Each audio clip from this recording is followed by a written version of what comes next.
Welcome back, everybody, to Gringos Liberados. My name is Trajan. I'm joined by RMC as usual, but we just keep the special guests rolling this split. Some of you may remember from the dark ages, from the distant past, Dia has risen up, joined us once again. Welcome back, Dia, to South American League of Legends. How are we doing? I'm doing very well. I'm very happy to be back. As you know, a barrage of scheduling issues have kept me in essentially Discord prison this entire split, and even last split. So I'm glad to be back. I'm hoping that that I'm able to make it back more, but a podcast is certainly a good starting point. I love that you mentioned scheduling issues, Dia, because I feel like your Resurrection was about a month late. Easter Sunday was last month, and wrongfully rescheduled the return of Brazilian Jesus or CB Law Jesus. So I mean, true. I guess Biblical Jesus already has a lock on that, so you've got to leave a little bit of time. It's like you don't release a game the same month as GTA 6. You know, you got to give it a little buffer, and then you can pull your own stunt. So I'm the indie GTA 6 of exactly whatever this is. Yeah. To be honest, getting the anything GTA 6 of anything is probably a pretty good level to be at, so that's pretty solid. But you have been rocking it up and down the Apex broadcasts, up and down various other titles as well. How's esports been treating you for the last little while? Good. I mean, like you said, Apex is going well. We just had a LAN in New Orleans, and that was quite fun.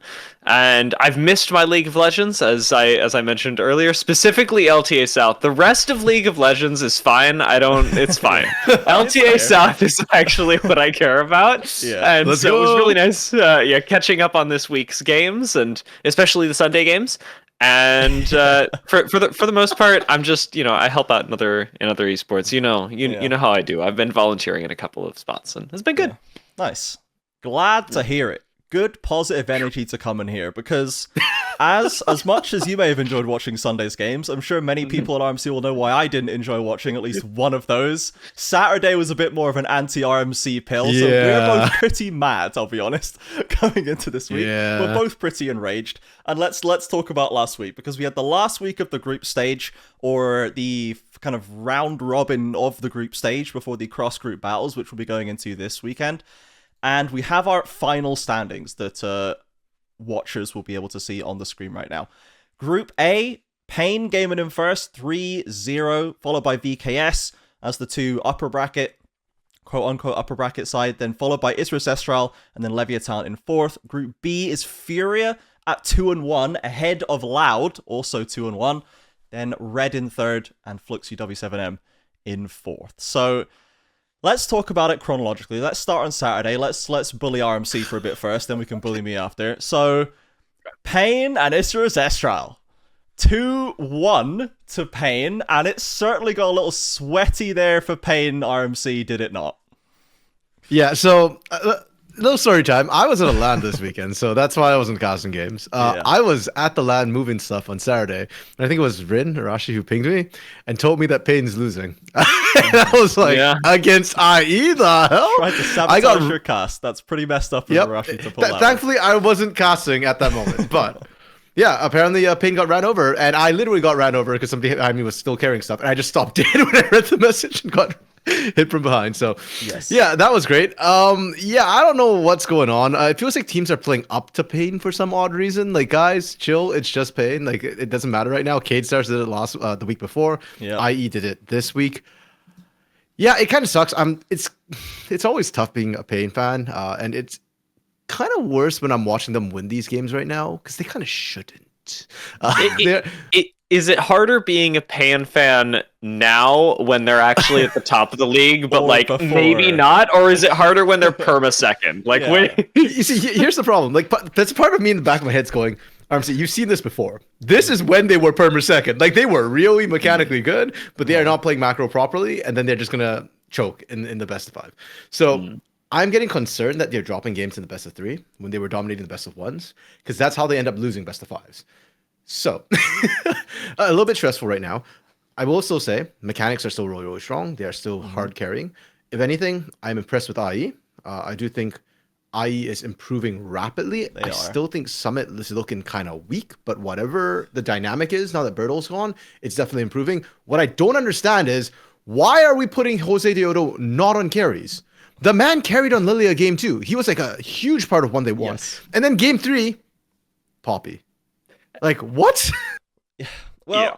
Poppy can be hugely impactful and can win games from the first 15 minutes. That's what Croc used to do on Poppy. That's what Shinny did in one of the Poppy games against Red. Like, Poppy can be really good and strong. And I don't want to claim that Poppy's bad, but I agree that I'd much rather see him on Lilia more times than not after that game, because that game was an absolute stormer from him. I do want to throw out there, because I was thinking about this as well, right? Like when I was watching that game, going, why are we doing this at this time? Yeah. Looking at the rest of the roster, one of the problems for IE was that they don't really have good, in my opinion, they don't have really good initiators. I think it was Mirel was trying to engage on the Yone in the last game, and it kind of worked, but Jose de Odo is the by far more reliable engager, since Summit isn't really doing it. He's playing like this mid backline. And so I think they're like, well, if we have a carry, somebody who's confident, maybe we just throw him on somebody who doesn't die, and maybe the rest of our carries do something. But talking engaged, Poppy's not even great at it, right? Like, she's better at disengage. Like, I just don't understand. And on top of that, by the way, I'm going to scream as well, because B1, by the way, this game was Callista. It wasn't Naafiri. So Karaoke getting Naafiri it is flat out criminal. Like, Jose de Odo should have played the Naafiri. Like, I'm just losing my mind watching. Yeah, the draft confused me, by the way. Like, watching the Soraka get picked was like, huh? When you have a player like Summit in top lane, where drafting him something that is drafting him setup just isn't what people pick for this guy. So you can't rely on, like, if we go for Naafiri jungle, you need to get some sort of utility elsewhere, right? Because you're not going to get the Sejuani or the Maokai value. You're going to get loads of damage, kill threat, dive threat, but you're not going to get teamfight utilities. You've got to get it elsewhere. It's not going to be Summit. He just doesn't play champions like this. It's not going to be Miryu.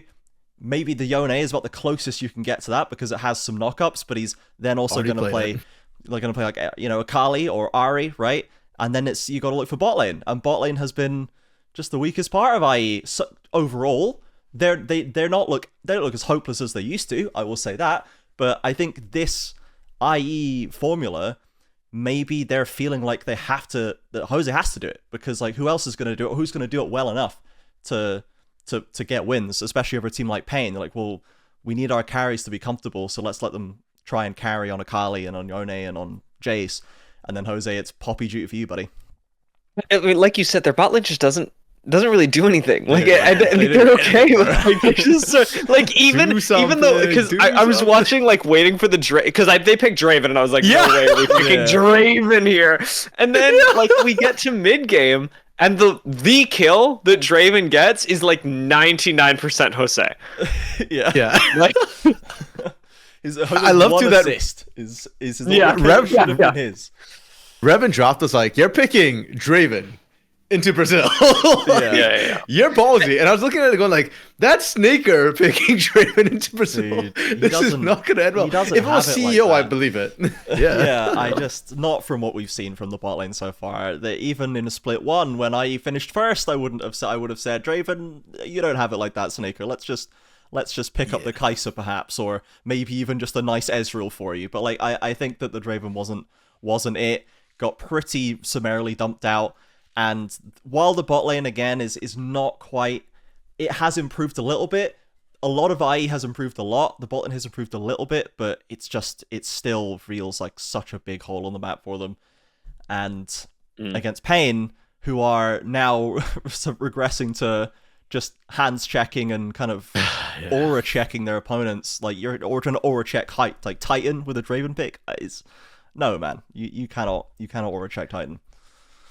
Because we're thinking about what they'll look like in best of fives as well. Weiser was talking in his post game interview about how he felt like Fearless Draft was really the thing that let them win. Like, he just thought they were better prepared for Fearless Draft based on how Game 3 went. Yeah. So, I mean, I do think that'll do them well in the playoffs. I don't know if it'll do them well coming into this week, because up against Furia, I don't think that you're going to get a huge Fearless Draft disadvantage, but it should keep them ahead of the other teams relatively. Yeah, we'll talk about that a little later, because that is a very interesting point about how Furia about, I guess, Furia's pools for one thing, and I guess because how they work in best of fives as well, because Furia have not had the best record in best ofs overall with this iteration, but we'll talk about that in a little bit. The only other thing I want to talk about quickly before we move on to the next match is for Miryu. I've had this developing feeling about Miryu that I'm wondering if he actually has quite bad judgment on when to be in and when to be out sometimes, because I feel like I'm seeing this guy 1v5ing way more times than he should be, kind of in the same way we saw Margot just end up like vastly further ahead of his team than he has any right to be, and it results in a lot of deaths, it results in a lot of very sketchy kind of mid and late games, and I've seen this from Miryu quite a lot, because he plays Silas, he plays Akali, like he plays Yone, he plays all these things that want to get stuck in. I just don't know if he has a great sense of when to get stuck in at this point. Maybe this is a team communication issue, but I feel like I see Miryu dead on the front line a lot as a mid laner, especially someone who needs to be doing consistent damage, because bot lane is rarely going to be. Even the game they won on Yone, I think it was a great example, because the engage that they won, he ults in and then immediately flashes out. He's like, no, actually. It starts the fight, which is awesome, but like, especially when you compare him to, I think it was Roamer on the other side. Roamer was doing like really well, especially using Zanya's on the Ahri, I think it was. Yeah. To like start fights, draw attention, and like keep yourself safe as a mid laner. And when you are playing these in-your-face style mid laners, especially if you're not building Zanyas, you have to know exactly your timing. And it could be a Miro issue. It could also be a team comms issue. Like if Snaker isn't following up on space that Miro is creating, if Summit isn't creating that space with him, if Jose is like switching roles every game, how much of this is a mid lane issue and how much of this is just this team isn't talking to each other issue? This team doesn't have a game plan issue. Yeah, I think I'm with you here.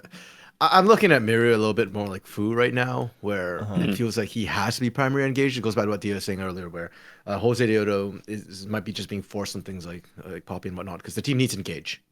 And the team doesn't have an engager besides Jose Deodo. So if Jose Deodo is not on an engaged champion, or then like Mirio feels like he's got to kind of put the team in his backpack and then find these sort of engaged angles for the team. So he's putting himself for sure in very questionable positions.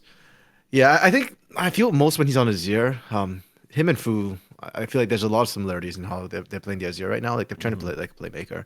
So we'll see how it goes. I would love if Istrus Estral could please just like shift the engage off of their jungle mid, onto top or bot. I mean, I'm kind of surprised we're not seeing Ackerman on more engaged champions. Like Nautilus and stuff, but he just doesn't seem to really do anything with it. I think he's playing more Enchanters than on quite a few of the other supports. Like he's had the Renata. Yeah. I remember he had the Ezreal Karma bot lane, which, don't get me wrong, that looked good. Pretty good together. But it's just like the lack of engagement that Summit and Snake were just getting dove repeatedly. Yeah, so we need to see maybe a bit more Rakan from. He's done a couple of Rakans, but maybe a bit more of that style. I don't know, for Ackerman to try and give them an option there. And then we were talking about Enchanters. Just the fact that we saw Kalista Soraka on the other side from Titan and Curry was pretty funny. That was certainly it's a good pick. It was just really weird. Yeah, it was really weird, but it was just like good to see that Curry does still have the pocket picks ready to come out as well, which is always fun. I guess I just noticed this as well. It's meant to be the last point in this series, but Roamer ended up getting player of the series from the official broadcast. Roamer has been up and down, especially in the Pain fans' estimation, has been very up and down, mostly down. RMC, as a Pain fan, where are you at with Roamer right now? How happy are you with him after that series, or do you think that he's just buying into we're just gonna team fight and kind of bad league our way out of this situation? Like, where are you? Before I answer that question, I know Dia had a reaction earlier. Oh, so really? I want to know. If no, Dia... I have so many reactions. Some of them are tangential. Okay. I need to keep you on the spot right here. Yeah, okay, sure. So nice first of all, I think Karaoke got hard robbed, and they just gave it to Roamer because Karaoke has too many MVPs already. So I'll say that person foremost. You guys have a split. As to Roamer, I think this is why Pain picked up Roamer. And I know that he's got a lot of criticism in the best of ones. But the man has been playing, I believe he is the most unique champions of all mid laners. It's like played. 11 out of 13 or something, or 12 out of 14 or some crazy stat of like champs over games. Yeah, I know that he's played a ton. I don't remember the exact number of like unique champions and whether he's number one, but he should be definitely up there of all players in the league right now. And I think now that we're in Fearless, this is where he shines. Because the more games we get, the wider his champion pool, the less you can kind of mess with Pain, and he can do something for everything. Now, in this series, I think he had, as Dia mentioned, the good Ari game. I think the Oriana game was where he really shone. And, that was a rock solid performance from him. Really, really good. I think he has some carry potential, but yeah, I think this is Romer as we're going to get him this year, basically. In the first couple of games, he's probably not going to be a massive carry. If he is, good for him, but I'm not putting my LTA fantasy points on it. But if we get to game 5, that's when Romer's really going to start shining, and that's where we're going to see some really weird picks start to come out, and the draft really getting the advantage there. Yeah, just to confirm the unique picks, he does have the tied for most unique picks, 12 picks in 15 games. Do you want to take a guess at who the other person who has 12 picks is? In role or just like across the entire just across league? the entire league? Ooh, I would say Robo, but he's not been doing a lot. So No, he's either been playing Gigo well or instead. FNB. Yeah, it's either Gigo or FNB would be my guess. So the joint with 12 is FNB, and right behind them with 11 is Gigo. Wow. And the weirdest thing about this as well, which I did not expect, is right behind them, also with 11 each, is Snaker and Ackerman. Ah, yes, because they're desperate and they're trying to figure out what they're doing. And traditionally, Snaker's been a support AD carry, but he's now being chucked in a carry AD carry world, and he's like trying to find desperately what works for him. That makes sense. So, when Romer does it, it's great for the best of 5 in Fearless. Snaker and Ackerman, you're scrambling, you're desperate. You pick a lane, idiots. But no, to be fair, I'm not saying Romer wasn't scrambling at some parts of the league. There were some weeks it was us. But no, the FMB, when I was thinking like, oh yeah, he did that smolder top game. Yeah, it's probably, it makes sense. Yeah. Okay, right. Let's talk about the next series here. So Pain took the 2-1 over at IE. IE still improving, and we'll see how that pans into their cross group match. Will be a very interesting discussion to have with you guys at the near the end of the show. But the next one we have is which one was next? It was VKS-LEV. It was the only 2-0. It was the forgettable one. That's why. The series was over in about an hour. Game 1, 28 minutes. Game 2, 24 minutes. VKS 2-0. Leviathan, more or less in the bin. We've been at the point now where we're worried. We'd worried if Leviathan had capped out. We thought that they didn't have anywhere else to go. The rest of the league was leveling up. They looked kind of worse by comparison every week. And given the later results on Sunday, they might just be the worst team. They might just be the worst team in the league right now, to be honest. They seemed a little bit hopeless here. Dia, I don't know if you could have it, because we've been moaning about Leviathan for weeks, but would you like to moan about them instead in a slightly different way for us? I don't know. How do you feel about Lev? I mean, I brought positivity to the podcast for a reason, so I'll try and shill a little bit. Yeah. I will say, on the whole, yeah, this was a depressing watch of a series, especially if you're like rooting for Lev. If you're just happy VKS are succeeding, then great. I think that they have like a really good game plan, especially when it comes to mid-game fights. One of the points of hope that I was looking at for Lev was in their bot lane. I think Pro Delta's engages, while sometimes misinformed, are exciting. For the most part, though, I think that, I don't know if you guys are saying CEO or Sayo in their bot lane. I went back and forth on it. Going CEO. Oh crap, we're not literally saying it. I don't know where did I hear Sayo from. Someone would have said. I think it's just like it's just like the phonetic local pronunciation, right, of the word. But I don't know if he actually wants it to be CEO. I guess pick. I don't know. Yeah. I think right now Sayo could be CEO if he starts playing a little better, because just watching the way that he was laning and team fighting, I think that this is the member of Lev that is like good enough to level up, but just scared enough because he knows that his team is kind of going for it. I watched him in a lot of fights going, actually, you're positioning really well. It's just nobody's looking at you. Nobody's helping you. And some of that is AD carry syndrome, whatever. Like, AD carries are always going to look like that when they're playing for their life. But I'd look at that as a way that the roster can look better.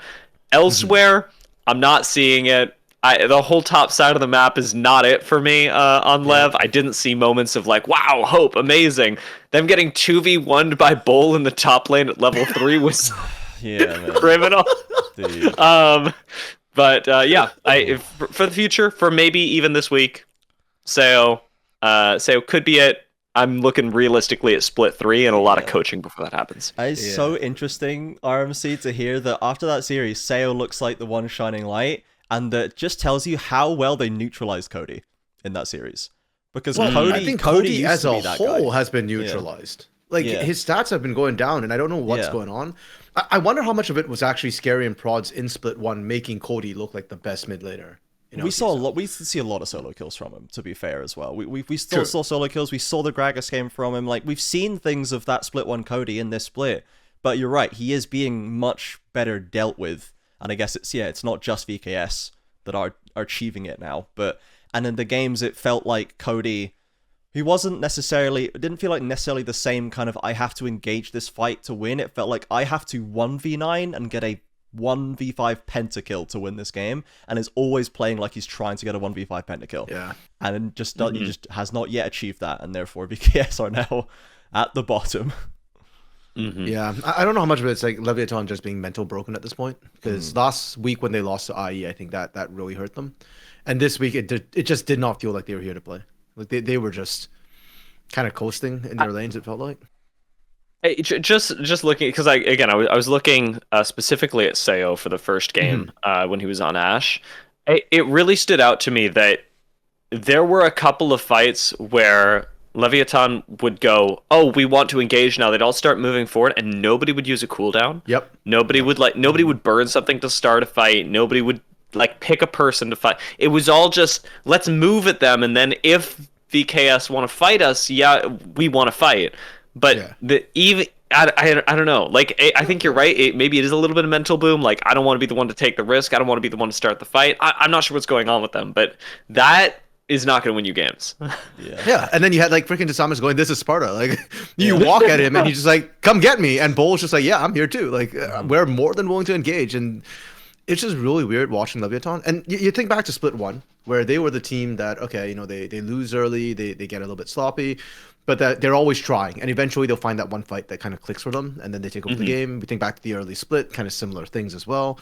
They're like making moves all the time, and now it just feels like they're out of gas. And they're up against, I believe, Red for eliminations.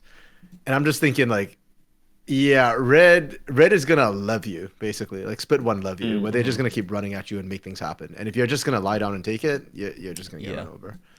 Yeah, and there is. I mean, this is not what we want to see from the team that has a guaranteed spot. We want to see what IE are doing. IE are the ones with the spot at risk, with the guest slot, but they're the ones that are improving. They're the ones that have shown us the highs in Split 1, the really deep lows in Split 2, and now they're climbing back and showing us the improvements. Can they make it to a point where they're actually challenging for a title? I don't really think so, not with that bot lane, but this is not what we want to see from Lev. We don't want to see them settling into just like a, Immortals, like we're just showing up for games for split after split doing nothing kind of thing, right? That's not the point. Like, don't be an INTZ, man. They've already left. Don't be an INTZ. We don't need another one. We already shed them, So yeah, it does feel like their split has been over for like a week now, and they're already checked out, and their elimination match versus Red. I mean, given Red split and their inconsistencies, it's the kind of thing that somehow could, if Leviathan remember who they are, could wake up and do something with that. But imagine that if Leviathan showed us this split and then turn around and eliminate Red from playoffs, that would be. I'm gonna laugh. That would be really funny, but also really sad for Brazil for that to happen. I think Red.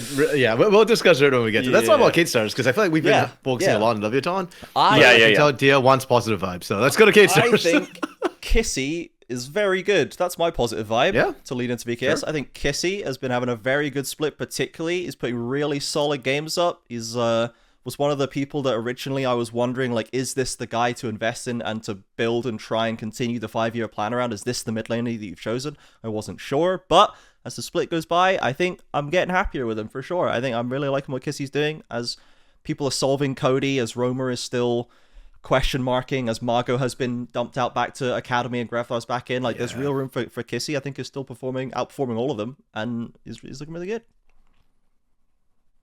In much or not in much the same way, I guess, because it's a totally different story. But another good news story for the roster: Dasama's still playing very well. Yes. And I know that we're putting them across from Lev in this week, but their neutral objective control was really good across both games. And part of that is them playing to their composition, recognizing that. Part of that is Dasama's performance. And, you know, then there's an X factor of is anyone inting, and they weren't. But their neutral objective control looked really good, which was a sharp contrast to the previous series from Pain, where I did not think that their neutral objective control looked very good. And so when I tuned into Saturday's game, I was like, oh, okay, they're winning and they're actually killing dragons? Oh, yes. What do you mean, Dia? The neutral objective control from Pain was stellar. They were trading kills for objectives. It was neutral. That's how it works, right? That's neutral objectives. Completely flat. So true, so true. Eliminating the value of objectives by simply trading it for kills. Yeah, no, I agree. I think Kate Star's macro was really clean, which is nice to see. And I feel like that's always going to happen when Desamus and Trimby are on point, because both of them are really good at controlling the map. For me, my standout starter was actually Bull. It's the first tank we've seen him play, the split. It was the Scion. He played, I think, Cassante in split 1, and he lost both the games on it. He has a 0% win rate. And we're all like, oh, Bull on a carry. That's the secret sauce.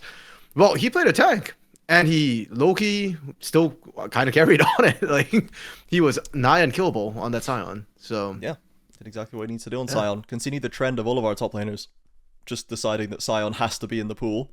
Scion's good. Like, some of them have looked way better than others, but Bol had a really good Scion game. Yep. He did exactly what he needed to do. So, yeah, I didn't really have any notes of VKS. I'm like, that was a stellar game. Your opponent's really bad, but you made sure that they looked really bad, and you closed out the game, didn't muck around, didn't waste time, didn't do any throws. Like, you just kind of sewed it up. Love that. So, before we move on, just, you know, because we have a little more time to ask about VKS. How do you feel about Kissy's champ pool in the split? I feel like I can't bring to mind lots of interesting things I've seen him play. It's in my head, it's just like Ari, Yone, Talia, and that's kind of it in my head. I mean, what else does he do? I mean, okay, so he's played Ari, Azir, Yone, Talia, Tristana, Ryze, and Silas. So he's had some weird picks. I guess for me, I'm not concerned. I guess, but yeah. Yeah, I haven't really considered Chample because watching him back in CBLOL Academy last year, like, I know he's got things like a Pocket Talon or like a Vladimir. You know, he's got a lot of... Yeah. When's the last time we pulled out the Pocket Talon? When's the last time? Hopefully playoffs. I'm trying to remember, did he do it at Challengers America? Like, I remember he had some like really weird picks coming out last year. So, yeah, and then he's had like, in addition to Yasuo, he's also got Yone. I remember he played quite a bit of LeBlanc in Split 1 last year. We did have a LeBlanc this week as well, so it's the floodgates maybe have been opened. It's been proven that it can win a game, so we could see a Cassie LeBlanc coming back. And then he played the Jhin mid as well. I think after Tuts played it in CBLOL, and then Tuts he all the time. CBLOL Tuts Academy. LeBlanc, Tuts the mid. Like, this guy's just a Tuts fan. I respect that. So yeah, I mean, basically, I think with his champion pool has never been my concern with him. If anything, he's been very tame in LTA South. Yeah. And I'm curious if that changes once he starts hitting best of fives. Yeah. I think he's just been playing what he's asked and what is forced of him, which is not much, right? Like, the mid pool has got about 7 champions that are all seem to be played by everybody every series. So it's not like people aren't... Mid doesn't seem like it's getting pushed around in terms of pool that much. Top lane has gone very, very deep and lots of different options there. Bot lane is wider variety than bot lane almost ever is. Jungle as well, completely, like, all the way from like the carriest carry all the way to the tankiest tank seems playable there right now. But mid is the one lane that seems a bit constrained, maybe just by choice as opposed to by actual necessity. But that's the one we're seeing the least amount of innovation, it seems, right now. So, and even then, I'd argue it's probably wider than it's been in the last couple of years. Still, I do think the current meta has the most. It's still like 7 options, not like 4 options, which is usually what these constrained metas end up as. So, you know, props to Fearless for helping us out a little bit with that, I think. But So, but yeah, I think VKS and Kissy very happy with that. Morteus as well is continuing to kind of just get on with it and fill in that AD carry role. And once we see him against, because Seo is a very strong opponent. You mentioned it, Dia. Seo is a very, very strong AD carry. Can look very good as a single person as well. But Morteus and Trimby did very well into it. So you know, I want to see Morteus into Titan again. I want to see Morteus into IU again and Brunsey again. Like, I want to see him now. Now that VKS have gotten their feet under them and are now building up again, I want to see him against those tough lane opponents, because that's going to be the real test, is if you can stand up to the proper killers that we have in the bot side. So VKS, Poggers, Leviathan, we'll see. We'll talk about their elimination match in a bit. And then we got to Sunday, and Sunday, this is time for me to enter the torture zone, because first was FURIA versus Fluxu W7M, and FURIA has been my horse since the end of last year. This iteration of the roster, I think, is exceptional. I think they play the best league in the region, especially since Pain forgot how to play League again, so they now definitely play the best league in the region. And yet... In their defense, Trajan. Everybody forgets sometimes, you know? Like, everybody has a little moment. In their defense, we got to preface what happened to FURIA. They fell sick. Yes, So they were playing they had a physical illness? Yes, Yeah, they came on ran stage out of masked around. up. I think Jojo was masked up. Like, they were literally like, Yep. we have all been struck down with, you know, with Leaguer's flu or whatever, and they were all visibly affected, and they played pretty weird at times. They were not quite on the same page. Some of it was the same. Through the cold meds, Just a haze of door flicks, just like, what's going on, man? So they still had some of the problems that we've seen already. Like, they were not flawless before. You know, we still see Gigo dying a fair amount of times. We're still seeing Jojo as well, racking up just exceptional levels of deaths from the support role. He is truly going for the record in some of these games. Really putting the Nautilus back onto... People remember why people always pick Nautilus for their world's most deaths prediction is just Nautilus every year. So they came in and they didn't have any complete washouts. But game one is long and arduous. It goes to about 30 minutes, even in gold, and then... It felt a lot longer It watching. did feel like a long time, but the Ganks Naafiri in that game gets a lovely little triple kill or something, lovely gold injection early on, and he does so well with this pick. Exactly what Naafiri is supposed to do. Stealing kills, like in the later parts of fights or after fights, so many times to turn any winning situation for FURIA into a losing one, or at the very worst, an even one, because Ganks is always ready there to clear it up. He played such a good Naafiri, and we have just not seen basically anything from Ganks this split so far. It's been incredibly underwhelming, but this first game was like, hang on. Okay. Big Ganks game to start us off. Well, I also felt like, Thinkard, I don't know if Thinkard was sick too. I felt the drops were kind of weird that came through. Like, you saw Naafiri being picked up by Fluxu W7M, and FURIA went, we are going to pick 0 tanks to be able to tank this. Yeah. And we're going to pick limited hard CC that we want to use on this Naafiri. Like, they had the Pantheon point and click, they had Ari's Charm, and then you've got Nautilus. And the only one who maybe wants to sit back and deal with them is Nautilus. Like, Pantheon wants to go in, Ari's going in. Nobody's peeling for anybody else there. But Jojo's engaging, and like you said, showing us why Nautilus #1 pick comes highest deaths. So he's not there to peel for Ganks, and Ganks is just like, okay, I just got the perfect game to play Naafiri. I could go 0-10 and still be a carry on this game. Yeah. So it was... While we're talking about the draft real quick, I mean, I know that ultimately this is going to be a good news story for Fluxu. Do we say the whole thing every time? It's fine for Fluxu. I go back and forth on it. Normally, once I'm 3 games into a cast, I stop saying W7M. Ultimately, like, it's a good news story for them. They won against FURIA. Their draft in game 2 had me very confused. I know that we were just talking about the FURIA draft, but I have to bring up game 2's draft was really, really bad. Yeah, Wait, man. no, okay, wait. We're talking about game two. I actually found that draft super funny. But yeah, we'll get into it after game two. After Okay. game one Yeah. first, we should also acknowledge Hidan. He went like 11-3 and 11. Yeah, And I'm gonna be brought the honest, Rise watching top that game. back. He redeemed the Robo Rise top in all of our eyes. Brazilian Rise top is back. Let's go, Hidan. Yep. Thank you. He first picked it too, and I got very Yep. confused when they decided to send it top into the Rumble, and I was like, "This isn't gonna end well," and it did. Surprisingly, I was very shocked. And also, I'm sorry, Hidan. When I watched the game, I didn't think Hidan was the carry, and then I looked at his scoreline after, and I was like, "Damn, he did work." He worked, man. He put some shifts in, and he was actually doing a lot of frontlining as well. Because Yeah. just having a Seraphs and a Rod of Ages made you tanky enough to survive the Furia draft damage, which is just pretty low, pretty single target. And especially if Gigo like isn't massively ahead, like he doesn't have the AoE necessarily anymore. You know, Ayu didn't get a single kill, just kind of as where the chips fell, just did not get any gold to accelerate on the Jhin to get like burst potential. And a Rise with a Seraphs and a Rod of Ages and a Zhonya's is just kind of unkillable at that point. So he was just running around the fights, like just in the face of Furia, and they couldn't actually stop him. They couldn't do anything about it. Yeah, I want to just be a bit clear. It's not like the composition didn't have damage come from Furia. It's all burst, and like you said, they're behind. So like the damage they should have has had no to deal with options unless you Yeah. smash. And even if you did kill Hidan at that point, you'd just be completely out of gas.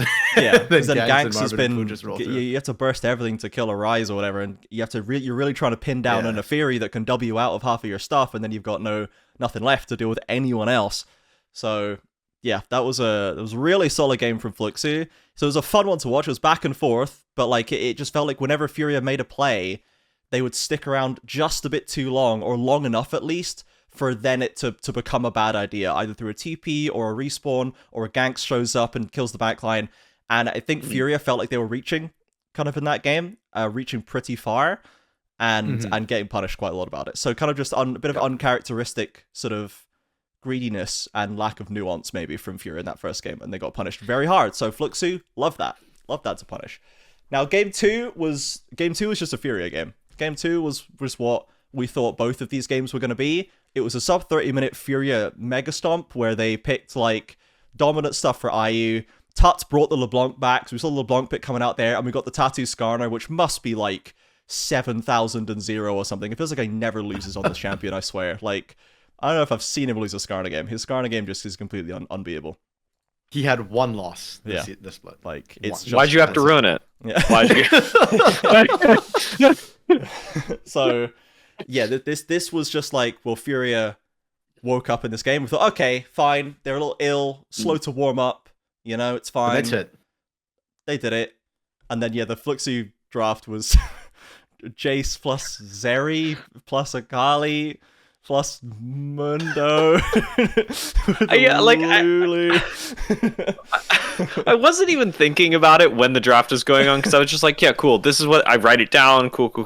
Don't think about it. Yeah. And then we got like 10 minutes into the game, and I was just sitting there as people farmed, and I looked at the side of my screen and went, what does this draft do? Like it does nothing. Yeah, there's five different things, none of them in conjunction with any of the others. I was with you. I was looking at the draft that just came in, and I was like, okay, yeah, like you want to prior the Jace. I think that makes sense. And then we saw Lishanami come through, and you're like, okay, you want Zeri Lulu so that you outskill and you can carry. Okay, that makes sense against the lane. And we saw that the Sion sort of answer to the Jace. I'm like, okay, that neutralizes. Then you see Skarner, and I saw Mundo, and I'm like, okay, you're picking the Mundo to counter, the Skarner, so you can tank through all of that, and you can actually, your passive can mess up even the Impale. Got it, makes sense. We Kali blind for Fu because you need a carry. Okay, and LeBlanc is an answer. I'm looking through. I'm like, okay, the matchups aren't bad for Fluxu. Like, I get why you're drafting what you're getting. And then I took a second look and I went, oh crap, there's zero synergy in here. Like, we drafted blind individually for lanes. I was like, oh dear. I mean, to be fair, I'm not super chuffed with Furia's composition either. Like, it felt really low damage to me when you had Sion Skarner and then you were relying on LeBlanc and Lucian. It's kind of the same as game one. Not even less damage than game one. Because instead of having way less damage, Rumble, you've got Sion Skarner. Yeah. So I was looking at Furia's comment going like, I'm not chuffed with this, but I'm looking at Fluxu going like, well, Fluxu can't do anything to you, so you could draft low damage and you'll still be fine. Like, the only way Fluxu W7 wins that game is if Marvin and Fu just like hard pop off. And if Marvin gets a pop off, Tuts and Ayu aren't doing their job. Yeah. I would have been more upset with Furia's composition if they hadn't used the like Lucian Nami LeBlanc to secure basically all of the early dragon. I think they got Soul like almost as early as possible.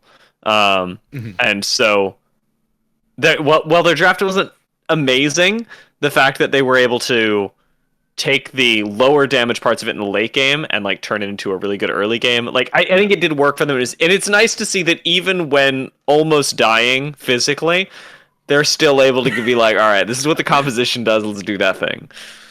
Yeah. That's right. They conceded 1 tower in that game and nothing else. And that's the Furia special. Yep. Is every single objective is theirs. They just go from one to the other, and they chain flow through plays through a mid game that just becomes completely stifling, and the enemy team's just flat on their back before they realize what's happened.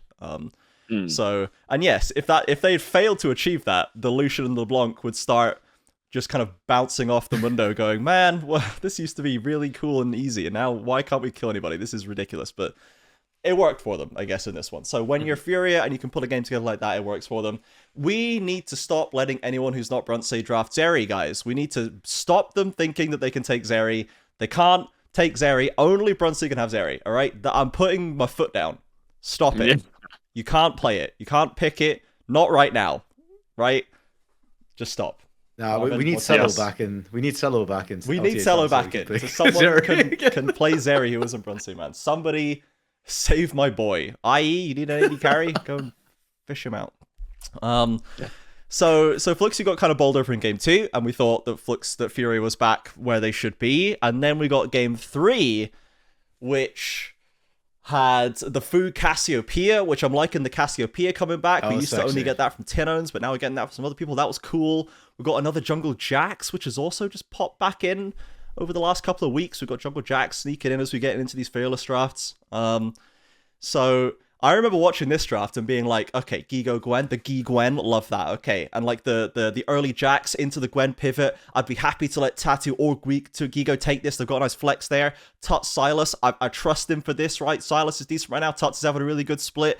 Jojo, Nico, yeah, man, engage. Lane dominance with Jojo, cool. What are we cooking up for IU? What massive AD carry have we got when they've 5 banned AD carries away from IU? Is it going to be Neela? Is it going to be Samira? It's Corki.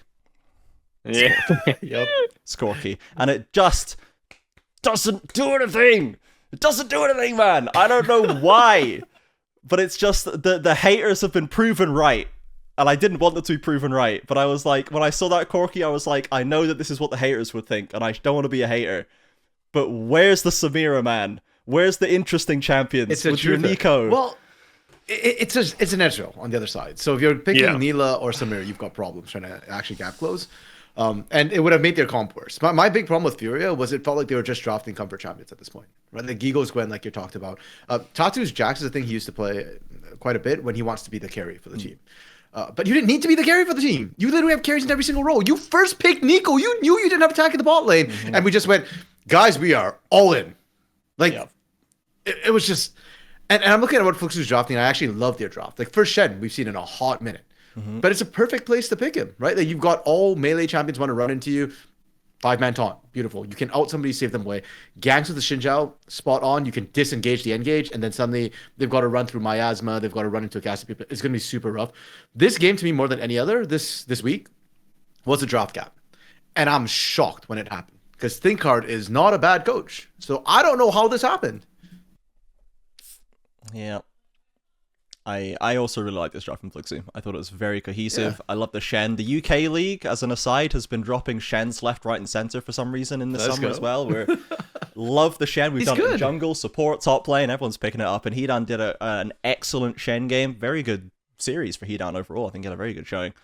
And the gold graph is pretty funny watching this game. Because this was the game where it looked like Fluxy would they just smashed it again. They got a strong early game, and Furia just couldn't find the way back in, and Fluxy just kind of moving through the map, taking the stuff. And then I was like hard coping in Twitch chat, being like, this is how Furia can still win. And they instantly get like a clutch fight outside the Baron and then take the Baron and cut the entire gold lead out, and I was like, yes, I've manifested it. Surely we don't throw here. I manifested it. Somehow, against all logic, they're going to win anyway. But Fluxu, they did not fall apart. They did not go insane.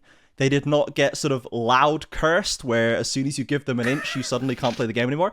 They came right back around and said, no, our comp is still better than yours. We still have better front to back, and we're all still decently fed. We've got items. And they destroyed them and just turned right back around, smashed the next fight, and won the game. It was very cool to see from Fluxu. It was very cool to see from Fluxu. Yeah, it was, because the fight outside the Baron pit, I was focused a lot on JoJo's engage, which is on Nico, on a support, when you have no tank, like, it's tough to do. He did a really good job there. He didn't really get fantastic ones from there on out. Everybody was like, all right, cool. We saw how that works. Let's just not walk into that again. Yep, let's not just clump up and, try and pat the cat. Just walk away. Yeah. It was good. It was fair. Yeah. So, a very encouraging series win from Fluxu. A sort of pre-Johned loss from FURIA, but it's a loss nonetheless. They put a FURIA game together, but they still lost 2 fair games of League to Fluxu W7M, which is not what would have expected. And as you say, RMC, the drafting was a little suspicious. And I don't know if they're maybe trying to limit test in the draft, trying to try other stuff out, or maybe, as if you said, if they were ill, going too heavy into comfort and just more like kind of what Fluxu tried to do in game 2 of just like, what do I want to play in this game right now? Picks it. Okay, what do you want to play in this game right now? Picks it, and then it just kind of goes, well, now the game plan hasn't gone 100% to plan, and shoot, what do we do now? So FURIA still ends up first. They're 2-1. They have the head-to-head over Loud, because they clutched out the 2-1 win over Loud. So true. They won, if anything, the more important series there in the split, but they're finished first, so they're going into the first place seeding match against Pain. Yep. Which is the goal. But it does just give you that little bit of doubt, gives you that little bit of, no, don't get too excited. Don't put the cart in front of the horse right here. We're still LTA South. We've still got some mess to clean up around here. So that was very, very fascinating to see, and a bit like, oh my goodness, we can't have anything. Can't have any nice things. Okay, we've got the first thing that sometimes looks good. Got to drop a loss to Fluxu W7M. Fine. But never fear, because we got to go back and round out the week with some good old-fashioned Brazilian League of Legends. And you say never fear. Never fear, okay? Loud versus Red Canids. And it was everything we expected it would be. It was everything we hoped from this series. It was messy. It was the best of times. Extremely messy. Extremely messy. It was fights. We had long games. We had short games. We had crazy picks. We had ridiculous fights. We had gold graphs that looked like roller coasters. We had it all, man. It was good. Well, should we preface this with talking about the big news of the week, because it affected this match? Yeah, and this was a true return to classic Brazilian League of Legends, because Red finally went, you know what? Screw it. Grevthar's back. Back to the full old scenario, the full old formula. Back to Aegis, Grevthar in mid lane, FNB top, Brunsu Frosty bot lane. So we went all the way around the houses with Margot, with Doom, and here we are back again with Aegis Grevthar. And what drives me nuts is literally the week before, when they brought Aegis back, the CEOs put out word that, Aegis is not the same as Grevthar. Grevthar will not be coming back. Aegis just needs to be benched for a little bit. Grevthar, no, we are fully invested in Margot. 1 week later, they have to recant, and it's Grevthar back onto this roster. And on top of that, from what I heard, apparently, Red is an org that is usually criticized because their CEOs interfere a lot in how the teams run. So, like, they're the ones who kind of step and say, no, we want these players. And everybody's like, no, we want our old team. And they, no, you will use these new players because they are better. This time, it's the staff who went, we want Grevthar back. And instead of the CEO doubling down on Margot, like they normally every other time would, they went, fine, you can have your Grevthar. Yeah, here is your Grevthar. A little Grevthar as a treat for you, Coelho. And in game 1, it looked like a treat. It looked like they'd made a great decision. It was a very good Red game. Pretty much in control for them the whole time. Aegis and Grevthar, Xinjiao Ari, running the map. Love that. Excellent. They even threw in a little Brazilian throw just to keep the fans happy. It didn't stop them winning the game because they got sold at the same time, but they were like, let's remind everybody what region we are. Little throw at Drake. And then they just turned around and walked it into the base and won. So it looked like they were geniuses. They came out like absolute geniuses in game 1, and it was like, wow, huge. Love that. Game 2 rolls around, and it's a Loud show. It's kind of the reverse. Loud's fully in control. Again, relatively quick game. I thought this was a really successful game, specifically for Root and Tinones. I thought had an absolute bangor in this one. We haven't seen that much from Tinones, I'll be honest, this year. But this was a classic Syndra game. And he went mage to mage against Grevthar, and Grevthar did not come out super hot in the mage to mage matchup versus Tinones, which is a historic result that we'll all recognize. But yeah, I think for me, this second game, we had Root and Redbert actually clicking. This was one of those that flipped coin game of Root's like, this guy is so good, I love him, not the this guy sucks son of a bitch games. You know, this is one of the games where it really clicked for them. Yep. Yeah, I came away from this with the opener that we started with. Classic Brazilian League of Legends, to be honest. And I do miss Tinones being super dominant. I'm wondering what you guys think is going on with Red and Loud right now, because we were talking about this a little bit before the podcast started with like why these rosters aren't succeeding this split as opposed to in previous splits in years. I don't know, Trajan. What do you think is happening? Why is this game not the one that is at the top, and we're going, oh my god, these two top teams are haymakering each other like we would have been last split? Yeah, because this was, for me, was like the Red can be the team to dethrone Loud and lead Brazil into the new era. Was where I was at one point with the start of the Brunsey F&B iteration of like, because they looked really good. They looked like they could out team fight Loud, and no one else could do that at the time. But they've just not gone anywhere. They put Nelson in, they took him out, they put Coelho back in, and where this is just a formula that cannot learn, it seems. It seems like the same mistakes come back to them split after split. For players, they don't seem to improve in the ways that are holding them back right now. They're very, very talented in certain ways, but they don't become talented in other ways. And I don't think this coaching staff or this back room has the ability to teach them anything, regardless of whose fault that is. I don't think they're going to learn or improve at all. And it's the same for Loud, right? Loud took a longer route around the houses because they had to with the Croc departure, with the Wiz Winsome thing, and they tried to take a much bigger pivot, if anything. But again, they just rolled it back. They brought in Shinny, they brought Redbird back, and they went straight back to playing Loud League of Legends, and again, we've gone nowhere. They're still winning games the same way as before. They're stealing wins against good teams in the same way as before. Yep. And they're losing games to worse teams sometimes. But generally speaking, Loud has always been like we have quite a high floor, and they don't lose silly games that much. But they also just they don't look good most of the time, you know? And that's where we are again. We're just right back there again. And Red is the same, right? They've just got slightly different strengths and weaknesses. Their matches are always really fun because of the way they approach the game. It's very bloody. It's very 5v5. It's very fight over everything, which makes it very cool. But they don't learn anything. And neither do we when we watch it, you know? Oh, we learn exactly the same lessons we learned like 2, 3, 4 years ago, right? And I find it funny that Belzy is now the coach of Red, because he could coach either of these teams. He was the Loud 4-peat coach, right? And they didn't change. He was like out of 3 out of 4 of them. So why would Red change now? Yeah, so it kind of feels like that. I guess for me, this monolithic matchup was kind of pissing me off, because it's like, look, the times have changed. The league has changed. People have improved. And these two teams expressly chose not to change. Right? Like, Loud has already announced, like, we're picking Shinny and Redbird over who's Wiz and Winsome, because we want immediate results. And to get immediate results, it has to be the same way we won before. So we literally want to go back to the past. Congratulations, you succeeded. Red did the same damn thing. They brought on Doom, they brought on Mago, they said we want new blood. The old way wasn't working. It only gets us like 3rd place, 4th place tops. then it comes down to this, like, the teething pains hurt worse than we expected. Bring back the old guard. We are doing the exact same damn thing that hasn't worked for all these years. Yeah.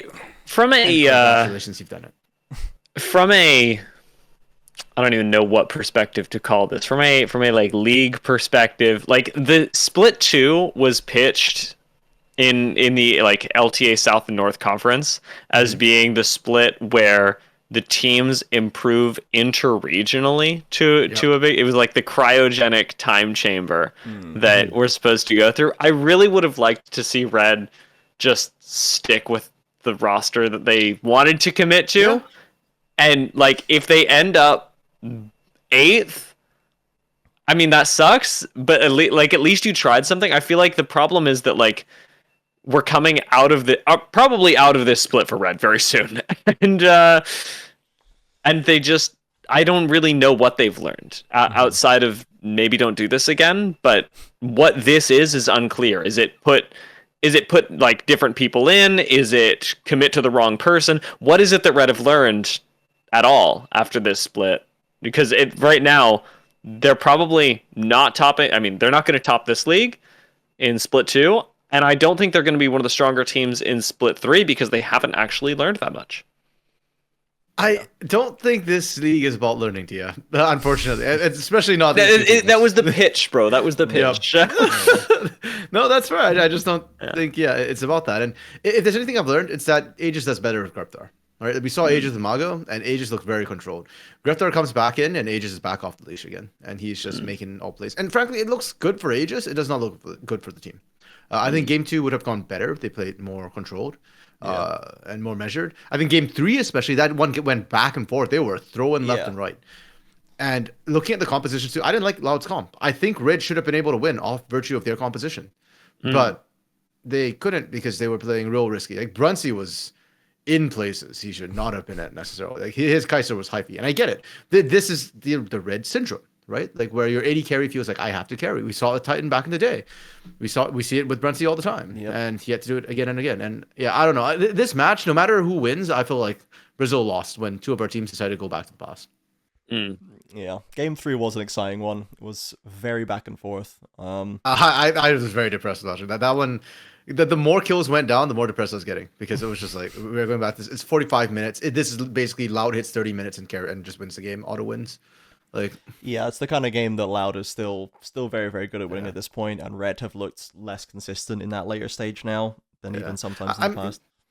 If we want to give praise, like, hey, props to Shinny. I think he played really well in the series, especially like the last game. His paranoia is what let them secure that Elder Drake, which led to them winning, which is the critical win. But at the same time, like, yeah, I can give accolades to individuals, but I can't give it to the orgs of the teams right now.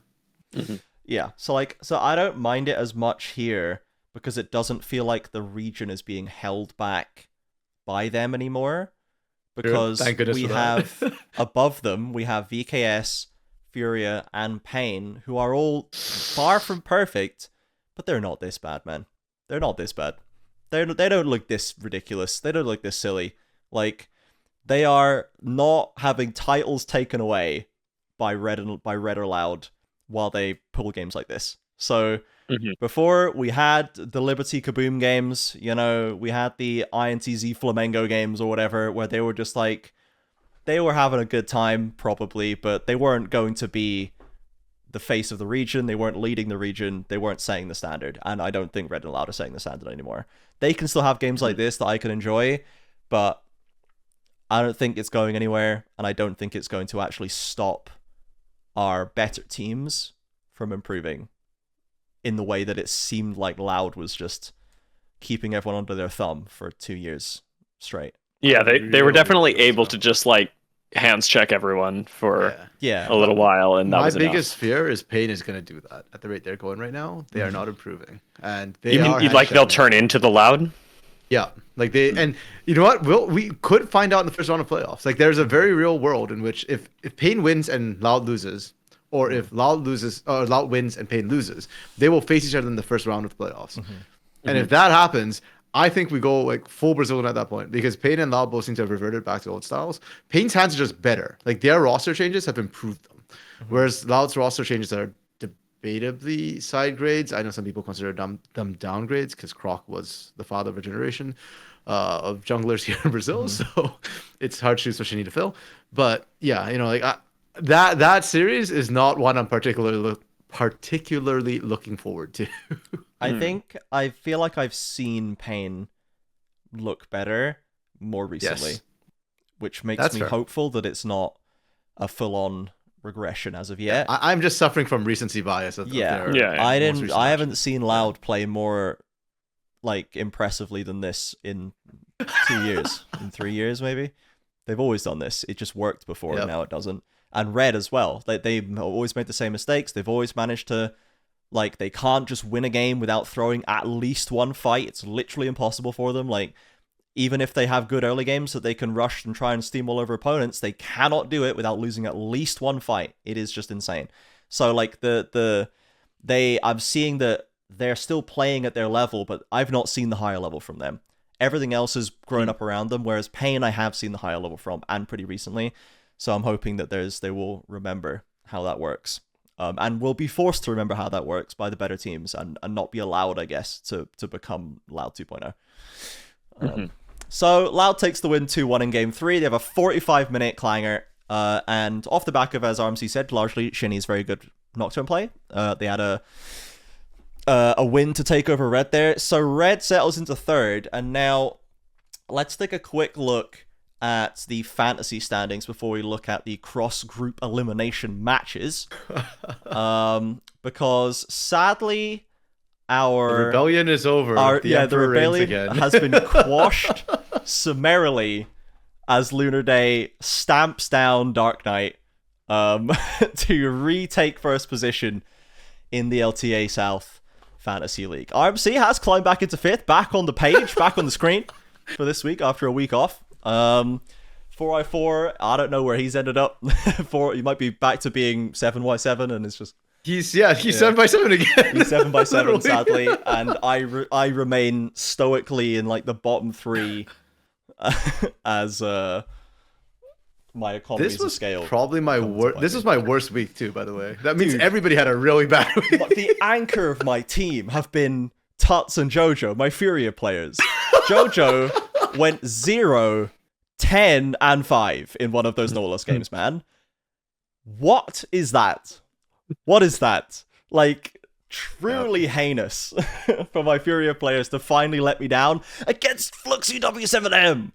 This should have been kill farming simulator. This should have been fantasy point farming simulator for It's Fu! Tetsu to play into Fu. That was the hardest. That's like the one lane that wouldn't be farming simulator. That's it. Faker, I also had Tetsu on my roster, and he did shaft me as well. Shoot. So yeah, man, that was a bit rough. Yeah. But yeah, Luna's back on top, so we'll see. We need to keep, I guess, what's the gap between RMC and Luna Day right now? 100 over 100. So, and we have one more group stage and then playoffs. I might have to betray my morals to try and catch up to Luna. We'll see what happens this week. Yeah. I'll try it this week. If it doesn't work, I'm going back to I will stick to my rules. Actually, the round score was super funny because Lunar did not win the round. No. She was third this week. But the person who took first and second was the same person. Liz and Liz's ult. Liz are coming 1 and 2. Wow. Just getting all the accounts top of Challenger for that week. Holy. That's funny. Crazy. Yeah, she usually picks IE players. So yeah, because Lizard is a big LLA enjoyer and normally supports LEV and IE. Luckily did not support LEV this week because that would have been a bad idea and that would have gone very badly. Oh, they didn't pick a single IE player this week, actually. They picked a LEV player, and they picked a Furia player, funnily enough. They picked Gigo on one of their accounts. And then the other one they have, like, CEO. Leon players from North? Or Yeah, they went Leon, all the way. So Leon's good. They stacked up. LA still. Yeah, rep. Still LA. Respect it. They're always chirping in chat, supporting the LA, so gotta respect it. Okay. Makes some wonderful copy pasta. It does. They drop good ones. Let's look at the next week. Let's look at the cross group elimination matches. First is Pain Furia to open us up. Furia with the match of the week. Furia with the recent advantage. I think actually Is it just the one game they've played recently? Just the one in because they're in different groups. So yeah, they had the best of one in the positioning phase, which FURIA won. And that's the only thing we've seen from them really this split. We didn't see them against them last year either. So FURIA with the head-to-head advantage, but both Pain and FURIA come out of last week looking a little bruised, a little less shiny as they perhaps did. Albeit FURIA has an excuse. Sure. Yes, FURIA did have the pre-Johns laid out, whereas Pain, no such luck. But Pain did win, at least. But yeah, I was going to say, but Pain won their game. So. Pain did at least take the W, whereas FURIA failed to do so. Now, so this will be a best of. Best of three. Best of three. It should be three, So, Dia, Pain, FURIA. Thoughts on this one? Predictions, perhaps? Pain, FURIA. I'm going to look at my notes. I think, I mean, I don't come on the podcast that much, so I'll just, I can throw out some. You don't some have to fun defend picks. it next week, Okay, most likely. So Exactly, that's the best part. I think that Pain probably take a game. I don't think they win the series, unfortunately. generous. A game for but I do think Pain take a game. I'm not willing to get spicy enough that they win the series. RMC, how down on Pain are you right now? How much haterade are you willing to no matter how much haterade I drink, you know which way I'm gonna vote. Okay, but are we 2-1-ing? Surely we're 2-1-ing. You're not gonna tell me that this Pain is going to 2-0 FURIA. They could. They actually could do FURIA. It's another one of those series where any result is possible, but yeah, and I do think Pain is strong enough to do any team right now in the LTA South. Like it's not even that big an upset for me. That said, I think I'm going to give them a 2-1 win, and it's more that I believe FURIA will bounce back after the week they're sick, and I think FURIA is really, really good. And I think Pain are, like I said, I've been complaining that their macro's been weak, so I think FURIA take game one, and then Pain realize that we cannot just outhands this team with 0 macro, and then they would actually play for some objectives early game. I don't think they're going to win all of them, but I think they'll win enough that they'll win team fights later. So I'll call for 2-1 with FURIA taking the first game. Yeah, I think I'm 2-1 FURIA as well. I think that over the course of a best of 3, I don't think either of them looked like they're particularly better at handling a best of 3 than the other. I do think that Pain does have deeper options, mainly because of Karaoke, because I think Karaoke is having that blinder of a split and can play everything. Literally can play a lot of things. Not always well. He can, but I mean, we can all play a lot of things. I probably can play LeBlanc mid, but I won't because I will lose it by doing so. So I think that we haven't seen as much from Tattoo, perhaps out of necessity or not being required to do more. But he's only going to get Skarner 1 game. He might not even get any games. And then what are we going to see after that? Is he going to be able to take this in Xiao and get value out of it? Is there what's the depth going to look like for Tattoo against Pain, who I say are very, very varied, and Karaoke is a very, very versatile jungler. So I think that that for me is Pain's biggest strength right now is Karaoke and his versatility and ability to control the game. However, we did see that they were able to deal with that in the best of 1 for FURIA when they were playing on form. So I'm gonna give it 2-1 FURIA because I do think I'm gonna buy into their excuses and say that they were just sick and that's why.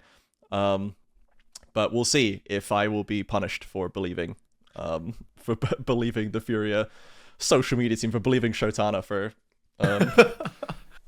telling us, for spinning this yarn for us. Doesn't Shotana work with FURIa now? He is now their head of content now. He does all of their league team content. And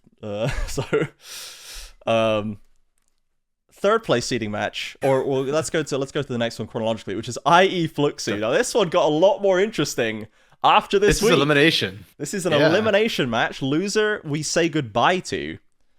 And IE took a game off Pain, had a pretty decent best of 3 series with them, and Fluxu beat FURIA.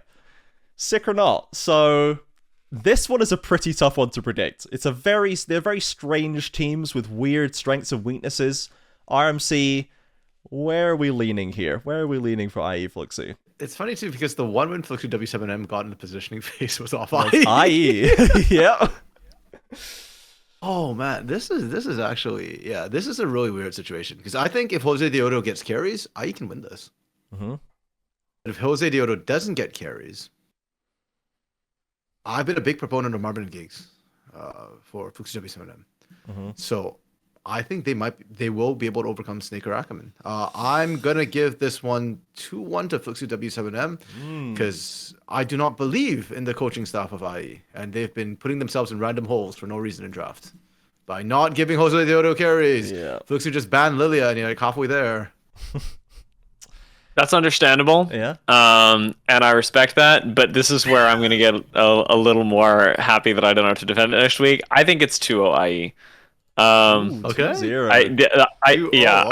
I think that Flux's macro, like Flux's macro, as much as they did win the games, just still wasn't good. Flux's what? Yeah, Macro. I don't think they've heard of that. Yeah. Sorry, what? Like, Furia was legitimately, so even in like the first game, I think they were running them around the map and then overplaying their hand to lose what could have been a winning situation, right? Like Fluxy were not really dictating the pace of that game. They were cleaning up the mess that Furia left behind. So yeah, I don't think that. And IE's wins, well, their win. They now have 2 game wins. Their wins have shown that they do understand what macro is. And even in the games where they were starting to pick up in the positioning phase and the group phase, but they couldn't get the wins yet, but they were showing that they do have a sense of how to play the game and how to like put like a laning phase into a mid game, but they were still very, very shaky and weak at certain parts. But yeah. They only have 2 game wins. That's perfect. That's my reasoning for the 2-0. No, because I remember. Wait, did Jose Deodo win a game on Lee Sin and Naafiri as well? Four, including the positioning phase. Okay, wait. So what are the 4? Hold on, let me check what champions he won on. So they got one of them was Lee Sin. It's Lilia, Lee Sin, and Naafiri. It really is. Just give Jose Deodo carries. It's just carries. Yeah. Literally just give him carries. Let him play the game, man. Let him play the game. I think it's going to be 2-1 Isra Zestral. Okay.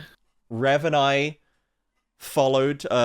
We're prepared for the IE turnaround when it came. We were there. We were ready to call it with the win over Leviathan, and I'm ready to call it again.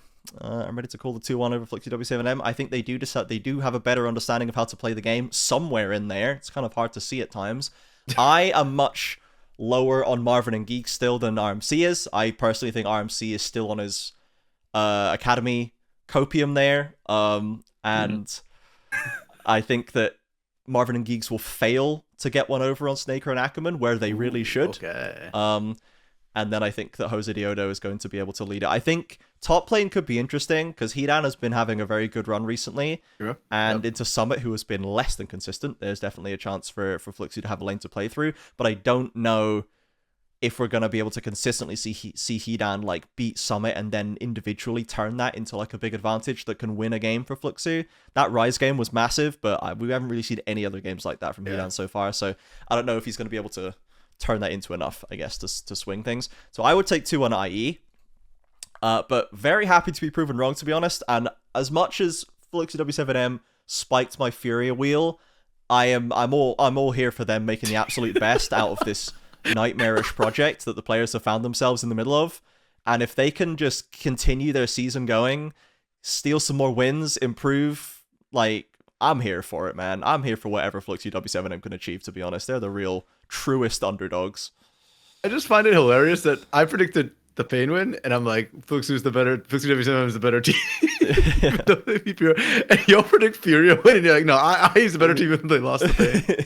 That's funny. Yeah, so we'll see what happens here. It should be quite a fun one, to be honest. I do think IE is going to win, but we'll see what Fluxy can give us. Next day, VKS Loud. This is a pretty weird one. RMC clearly on the 2-0 from what we saw from VKS and what we've seen from Loud. Wow. I'm imagining that you're not leaving our boys in green much hope here. No, Loud doesn't have an early game. Kate actually has one. Like, Finally. I don't think he's gonna let Loud get to that 30-minute mark in any sort of shape to make Mount to come back. Like I think they're yeah, I can swear on stream. Okay, they're gonna dick down Loud so hard that Loud's gonna steal Elder and still get wiped. That's yeah. I'm using strong language here. That's still lose. That's yep. Yeah, I think Cage is just going to take out a dragon on spawn. We're going to get early Elder. Loud might steal it, and it doesn't even matter. Like I thought this was going to be much closer in your mind. I'm surprised to hear you say 2-0. Like I said, I'm very down on Loud, Red, and Fane for the way they're playing right now. So if they play like last week, I think it's going to be a clean 2-0, like sub 1 hour series. Wow. I'm way less down on Loud, but I don't know if I still don't know if I'd give them a game. Maybe I would. I'll give him a game. 2-1 VKS. But I think that I'm less down on Loud. Not to say that I think they're any good, as we've covered already. But VKS, I think, were playing against the worst team in the league. And they completely ranched them, which is cool. But we've seen the bad times from VKS still. We've seen it in the positioning phase. We saw they did eat a loss in the group phase to Pain. So I'm gonna give Loud a game here.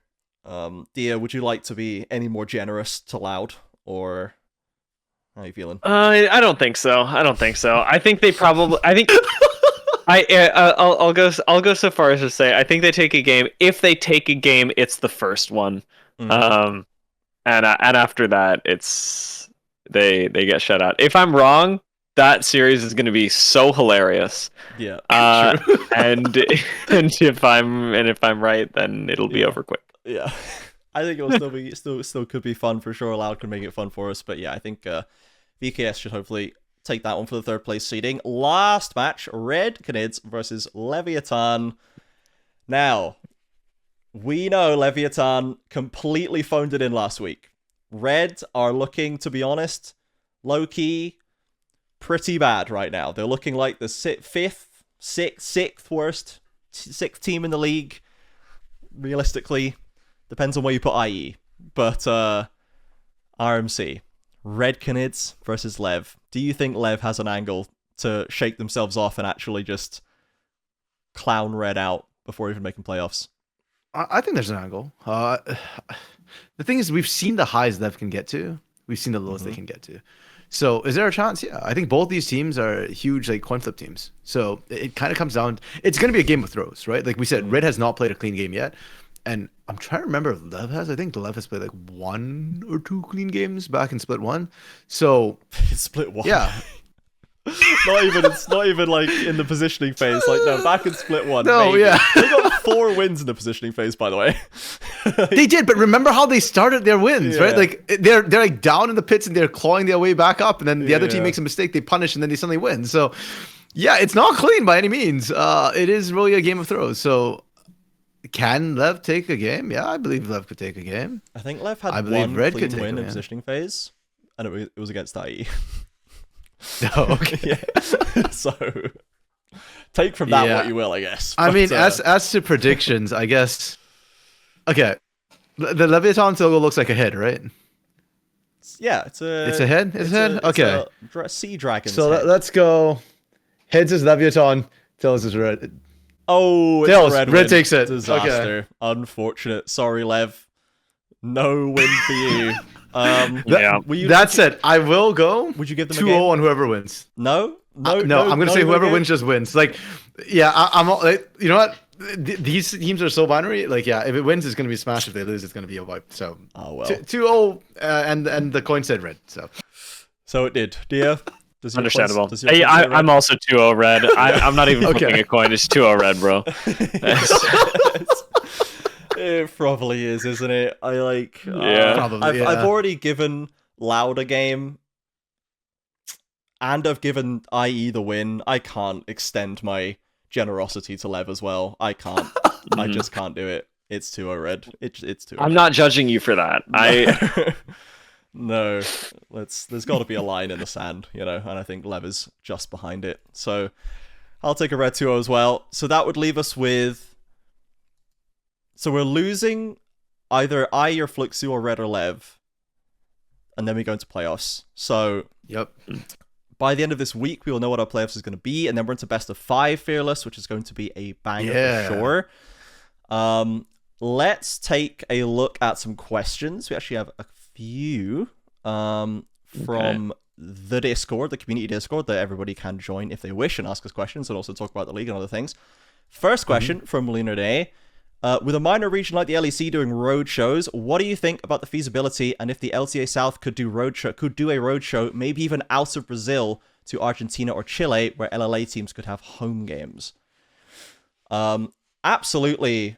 The base concept of a road show for sure. You could just do it pretty much in any major city in Brazil and you probably have a good time. At least every single finals that I've seen from CBLOL, which was, again, an even more minor region, was packed and jumping, right? For just to show up to watch Pain lose again to Loud, like, that can't be that exciting to watch, but they came and did it anyway. We won eventually! We won eventually!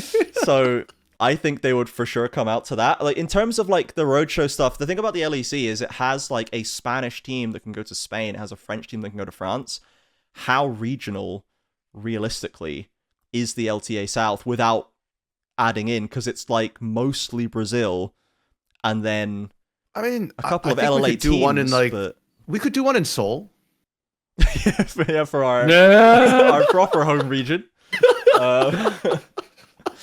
No, I do think we could do one in like Argentina, right? Because Isers Estrel is largely Argentinian as far as the org is concerned, right? So yeah, Jose is, right, and Jose and Snaker and Ackerman, I think, are all Argentinian. Yeah, and then and then and that's why I think Luna mentioned Argentina and Chile specifically, because Chile is off the end Cody.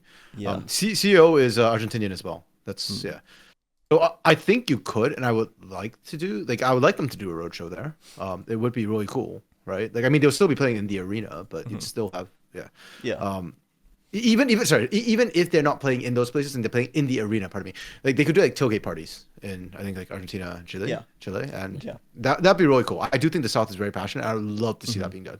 Yeah, I think you could have a remote, like a satellite link to, as you say, like a tailgate party or like some sort of massive event, or as big as you could realistically get it, right? Because I don't know, they don't all have to be in the like Recife arenas or the Sao Paulo stadiums or whatever, the stuff that they did the finals for. You just need like a sort of nice few thousand seat venue that is not as hard to fill, that still is going to get really loud because it's got a bunch of LTA South fans in it. Like, it doesn't really matter as long as it's an enclosed space with the fans in it. It's going to be good. So I think there's still definitely room for that. And I think some of the LEC roadshow stuff did over egg their capacity a little bit, which, because it's not even playoffs, right? And like, they got a lot of presence there, and when they were at like the venues, that the local home teams had big fan presences, but they did not fill their stadiums because they were going a bit too big, right? And like, there is a middle ground to be found there, and it gives it a little bit more scarcity, a little bit more exclusivity. Like, you can still do it and have the product that you can still show, because the main benefit is having that product, which then gets the fans watching, and people, the impression of the league is raised significantly when you have things like a roadshow, because it legitimizes it, having a big live event with the big crowd noise and everything. But you don't necessarily need to overdo it with the seating capacity.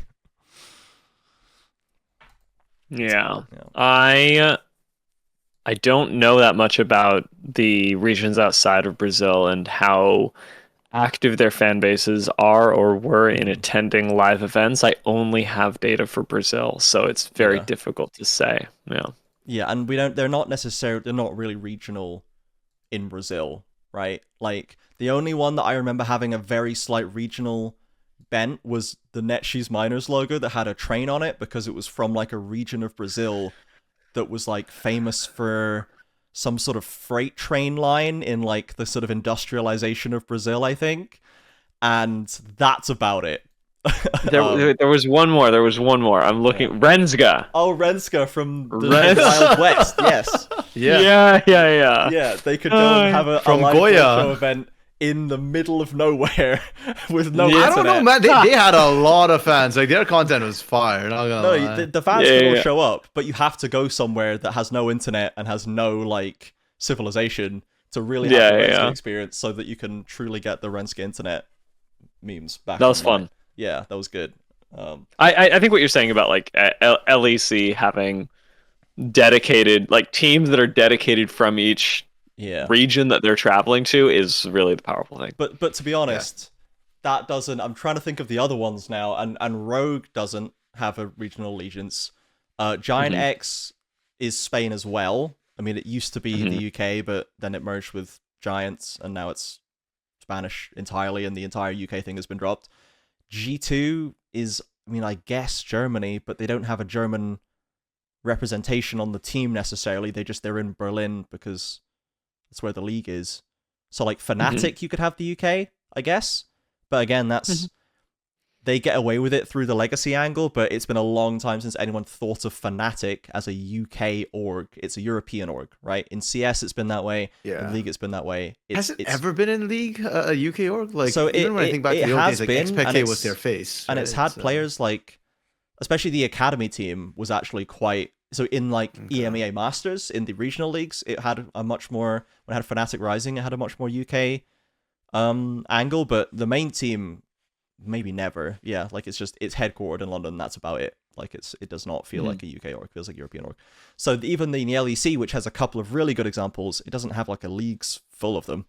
Like it's kind of just France and Spain because BDS is France. So K-Corp's it would France. kind of work with Chile and Argentina. So we just need two of them. Yeah, we just need a couple of them. So, but I think that would be cool for sure to just have like a regular week played in Chile or Argentina. Nice, compact, well-sized venue. Packed with the local fans to get an event, and just like to show that solidarity there, that would be really cool. So that'd be neat. And I think it could support it for sure. I think at the very least the Brazilian fans would come out for it for sure, and then LLA, it's hard to say, as you say, not as experienced with that, but I think you just have to adjust expectations to fit what you can get, and then it can make anything feel good. So second is another classic Lunar Day question that's just a hot take. At least lampshaded as such this time. Hot take, it's more hype when an underdog team is able to push a better team to a third game than it is for a regular season tiebreakers from best of one. Do know I said force game 3. An actual upset is significantly more entertaining. So if we accept that upsets are more entertaining than everything as standard, but I'm not really sure when it says for regular season tiebreakers from best of one. Yeah, because... I think, like I've said before, that I love the tie breaks that we keep getting in Brazil for best of ones, and that's why I like the best of ones. Right. It's because we get these weird situations where on the last day, people are like trying to do time attacks, trying to beat. Oh, yeah. Because we had another time attack again this year.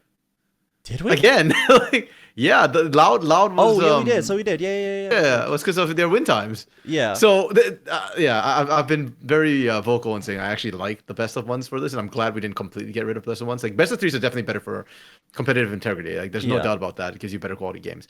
But just, the best of ones are funny, and the tiebreakers I do like having all of them. Situations. I like having some best of ones and some best of threes. As much as this format, I think, is pretty unwieldy at times, the variety is keeping me hooked. I will admit, the variety of different formats and best of ones, best of threes, fearlesses, elimination stuff already, like I'm enjoying it. It's tickling. It feels like it matters. Brain. Yes, it does. Yeah, it does. Feels like there's always something to look forward to, or something is about to happen, because there's always a format change or an important game that's about to come up. So there's always something that's about to happen to look forward to, and it keeps things fresh quite regularly. So I'm a fan. I think that different formats as well show off different team strengths, right? Like we just talked about how Pain looks kind of like, was it Pain? Which team we were saying that was looking good in best of ones but questionable in best of threes, right? Or like I think Loud would be another case in point. Like Leviathan ended up looking better in best of ones. They didn't look good in either of them, but they actually in that format allowed them to get 4 wins and 3 losses and a positive win record. Whereas into best of threes,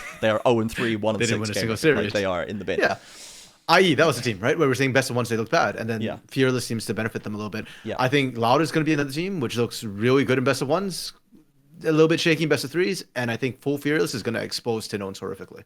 So, yeah, like I like having all these different formats. That said, specifically to the take that Lunar has, I don't think it's a hot take. I actually think it is a reasonable take. Because, not everybody cares that much about tiebreakers. And seeing upsets is always a big thing. That said, for me personally, I still prefer the tiebreakers because you get one time of tiebreakers per split, right? You could potentially get upset games all the time. Like, oh no, you shouldn't. But it's not surprising to see at least one upset per split. Whereas tiebreakers are rarer to come by. Yeah, it does that. In theory, the best of three format naturally swings away from upsets by its design, right? It's designed to try and make sure the right teams win and come out on top by having more games to ensure that the right team wins. Like, that's kind of what it's supposed to do. Naturally reduces the number of upsets we have. I do also like the best of one tiebreakers, and I think there is sometimes situations where you get these teams that can continually take games off quote-unquote better teams in the best of three, and they just never get there. They just never actually win. They never actually get it over the hump because the format is designed to stop them from doing that, right? Like, it's designed to stop them being able to have that exciting moment. So it does make the upsets more exciting when they come because it's more hard and it's more well-earned, like the Fluxu win over FURIA.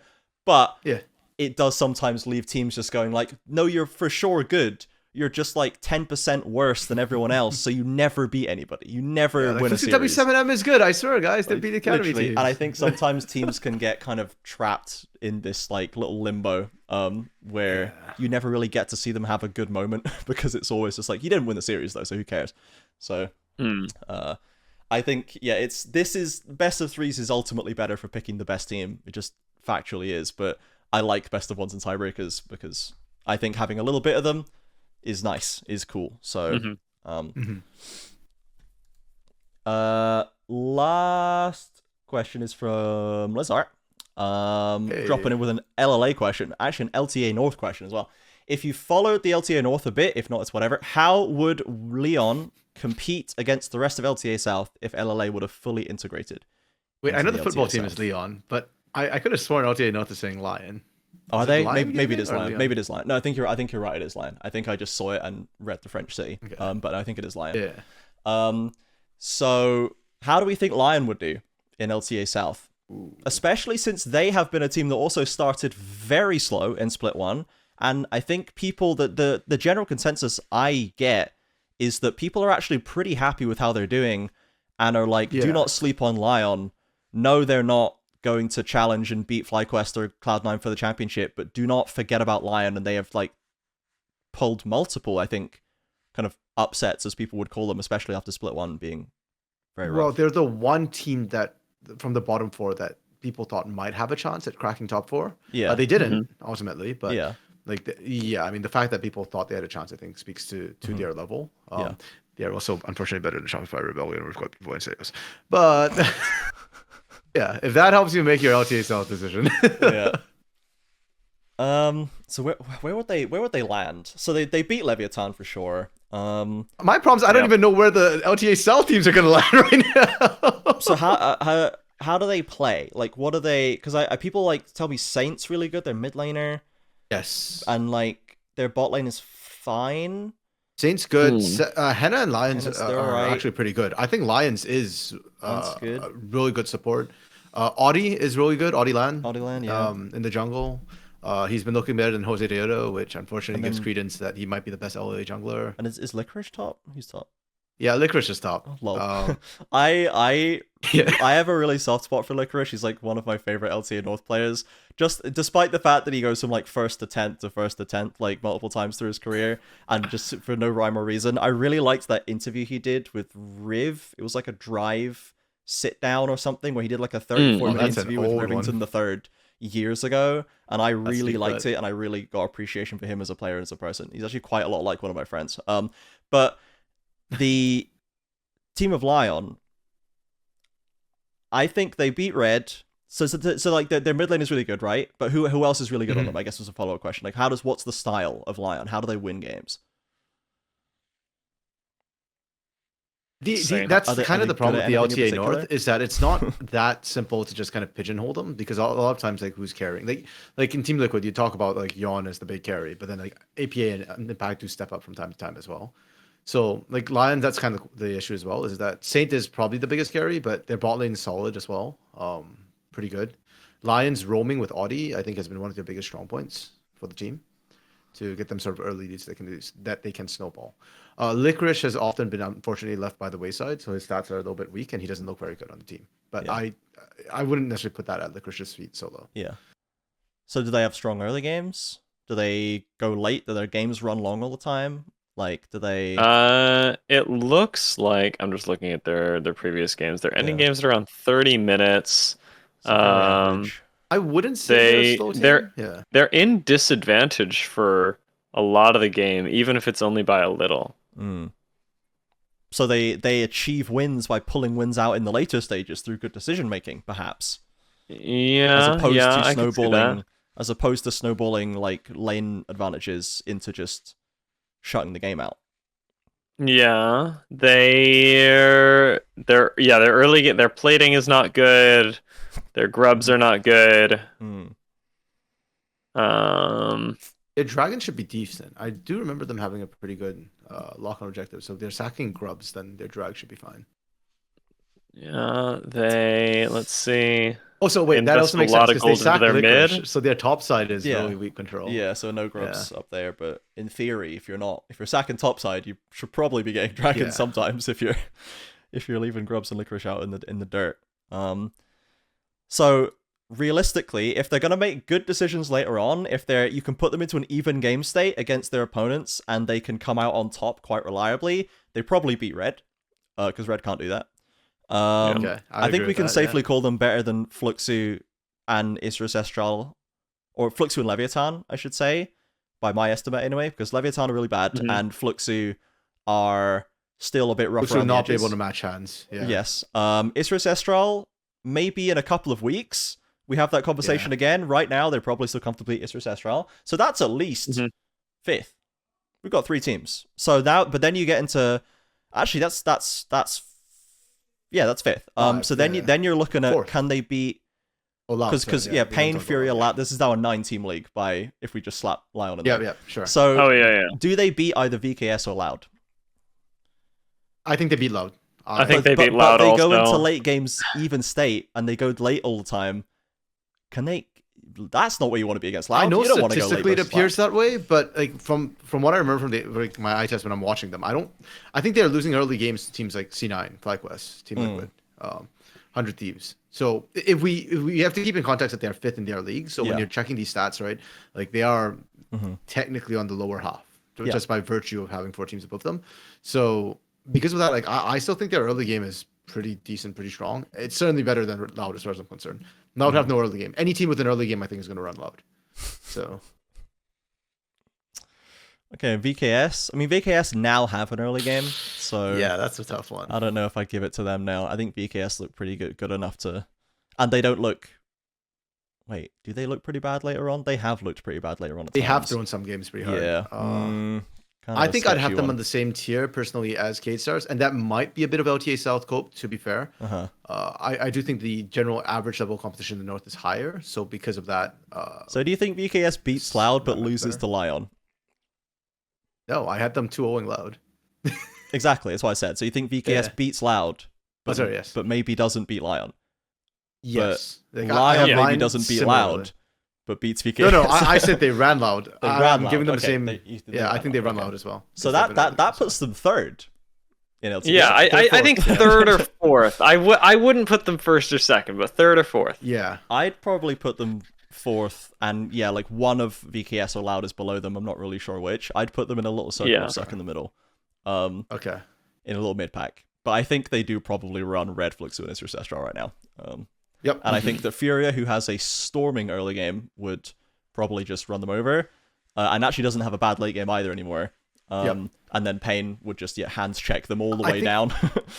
Yeah, my big question for Furia and K-Star is more like, do they throw the game later on after they get the leads, right? And Furia is a little bit hit or miss sometimes. Like sometimes they have messed up their early games. Yeah, I think diving turret. Yeah, I think Furia mess up their early games sometimes, but I don't think they throw late at this point. I think sometimes they put themselves in unwinnable positions that they fail to miracle their way out of. They try really hard, but they just can't quite. Sometimes they can't do it. Sometimes they can. And I think Pain don't throw late games either. So and I think Pain's just really solid. So I don't think they beat Pain. Furia, I could see them winning if Furia throw a little bit. Kate, I think they're pretty even, and then I think everybody else. I give Furia 2-1 over Lion in the imaginary best of 3 that's happening now. Yeah. So we think Lion would be pretty good, to be honest. Certainly at least mid pack, maybe even upper mid pack. In LTA South, and a nice brace of teams that they would almost certainly stomp out without too much problem. But yeah, they're doing good up there. And I'm glad to see again that like they have settled in to the region and not just kind of been tacked onto the bottom as you know last year people probably would assume that an LLA team would just get tacked onto the bottom of any region they joined. But you know, LTA South, I think the more because we're so interesting skilled, question, they're at the bottom of our league, but they're kind of middle in LTA North because LTA North sucks. So I think Shopify Rebellion's a more interesting question because they've got Seos and Revan. but they're like the weirdest Seos and team of all B-Boy, time, pardon me, man. and They're Revan. like they're Yeah. so weird. They don't make any sense, dude. Like Seos and B-Boy are low key trying their little hearts out, and Yeah, dude. Palafox is completely holy crap. just he's like Croc tier right now of just chaotic, like. Croc won more than he lost though. Give him time. Croc spent a lot of time on the NetShoes minors not winning more than he lost. Let's not. Oh, that's true. That's true. Yeah. Let's Okay, you're give right. him You're right. I a forgot few about those splits. days.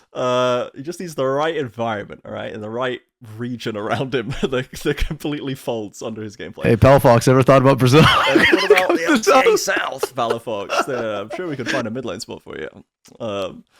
Okay, I think that's probably going to wrap us up for this episode. We've actually got quite a nice long one here. Thank you for joining us, dear.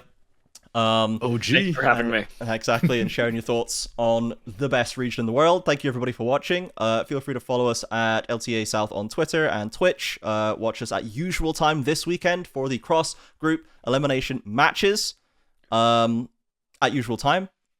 12 noon in Brazil. We also have a blue sky as of recently. Oh, we also have a We're blue trying to let's push go. that more. So Get on the sky. Get on that. LTA South. Yeah. Follow us at LTA South as well.